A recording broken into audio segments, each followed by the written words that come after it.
I saw my ex-girlfriend standing somewhere down the road, and I decided to offer her a ride. After I dropped her off at their house, I took another chance to see if there was still a spark.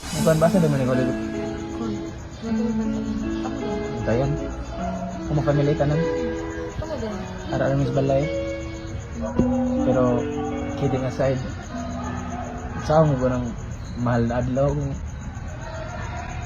Mahal ka kada adlaw? Ha?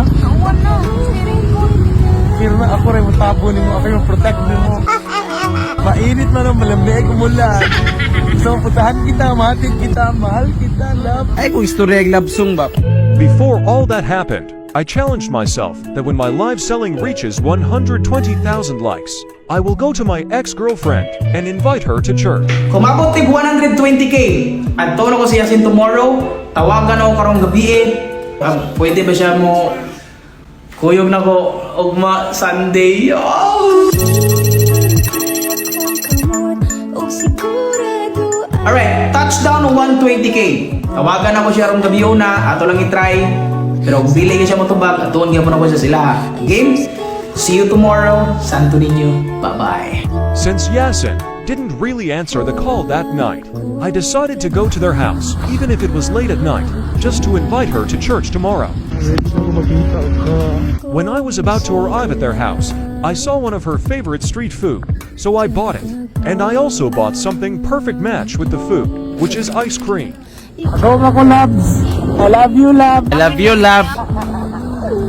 Git-git ko na yung Rocky Road niya. Ay, Rocky Road ba to? Basta ice cream tsaka yung proven. Ay, talaga ako. Baka malabayan tayo kuhan ice. Okay.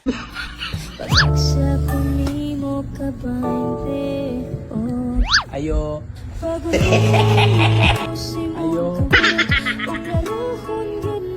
Nasa tawagan mo siya lang. I just messaged her that I was downstairs at their house, hoping if she reads my message and she might come down. Ayo.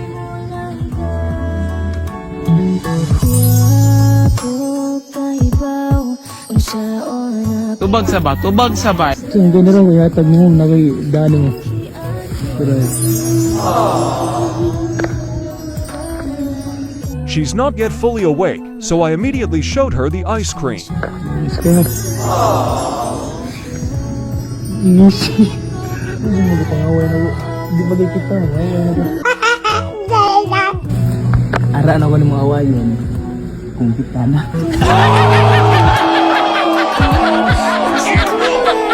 Saan na yun? Hindi ka busy na Sunday. Hindi ra. Saan ba na? Oh? Saan ba ta?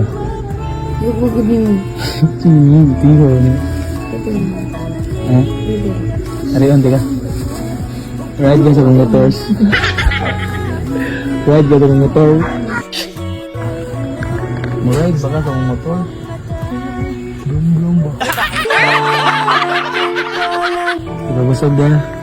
Anto. Tanong ka, uyab na di ba? Sorry.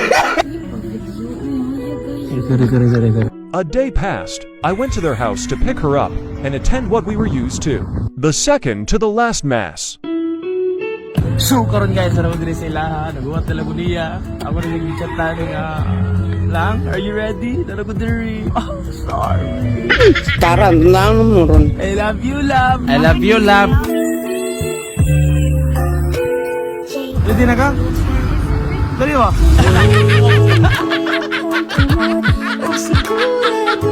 After we went to church, I asked her to eat where she wanted to eat. Ha? Pero na ako rin matabo ni mo. Ako yung protect ni mo. Mainit man ang malamig umulan. So, putahan kita, mahatid kita, mahal kita, love. Ay kung istorya yung love song ba? Mana yung agak sir? Servisyo ka na ko. Servisyohan sa tika. Anak ka, Charmin, pa? Taon. Pasok. Sa tayo pan. Tayo pan. Tara, lang mo ron. After we ate, she was mad at me because she didn't like my prank on her. Goy, mana lagi kagaon man. Sugod ang mong buwan eh. Karag-karag. Ini na pa yung kana lang, kanang mo, oh, long, sorry. She really didn't pay attention to me, so I just took my motorcycle, cause she said she wouldn't really ride. Monto no, wala na ka diya, bantay ka. Kaya kung 10, sa di mati. 1, 2. Nagpuwa na yung helmet. Nagpuwa na yung helmet. Bantay ka, buka nila mga film. Sure ka. Tumiton dyan yung mga apelido. Garbo. After we talked off cam for a few minutes, she wrote again.